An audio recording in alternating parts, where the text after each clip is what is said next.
Hello guys, hello everyone bafethu nakanjani mangabe uqala ukuba la ekhaya, please press that red button written subscribe. Nakanjani izindaba uzozithola shisa because isi-update TV and it's giving you the best. Sikunikeza nje la ama-updates ngo-music ukuthi-ke what is happening bafethu. Usually besikunikeza based on umaskandi, but now the content izoba integrated bafethu, besikunikeza nje nangako noma nangenye imikhakha-ke yomculo ukuthi-ke what is happening ngakhona. Ngaphandle kokuchitha isikhathi bafethu singene eshiyo dabeni laphana, umculo we-Afro Soul usicelo go1 laphana-ke he's on a run ufuma izinkaba bafethu, emva kokuthi-ke abe ufakazi ecaleni labantu abagqekeze estudio sakhe badubula laphana umngani wakhe, kodwa-ke akazange eshona but-ke wasafarisha laphana-ke i-shoulder injury-ke bafethu. Uthe mayefakaza ngalolu daba iyachaza ukuthi-ke laphana kwangena abantu e-studio babehlomile-ke bafethu, bathatha laphana-ke ama-equipment ase-studio, bathatha ama-cellphones, bathatha no-cash, baphinde badubula laphana-ke umngani wakhe. Uthe lokhu-ke kumbeka-ke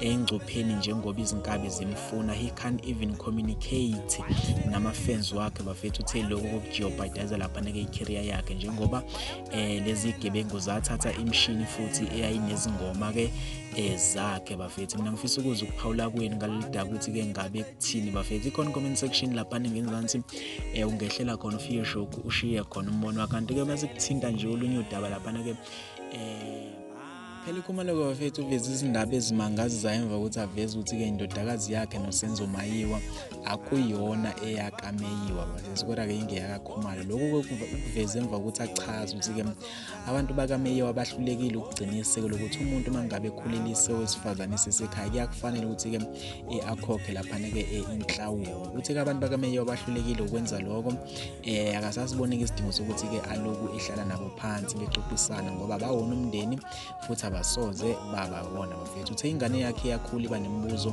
akafuni ukuloka ayigxisha nge-information okungeyona bafethu. Yena sekayitshela ukuthi-ke ubaba wayo usekashona, akasikho kwisidingo sokuthi aloku akhuluma nabantu bakameyiwa ngoba vele abemfuni-ke bafethu. Bekuveza lokhu laphana kwe-interview abenawo kwezemidlalo-ke bafethu. Ngithi mina ngifisa ukuza ukuphawula kweni ngalolu daba bafethu. Ikhona i-comment section nakanjani-ke ungawushiya khona umbono wakho-ke.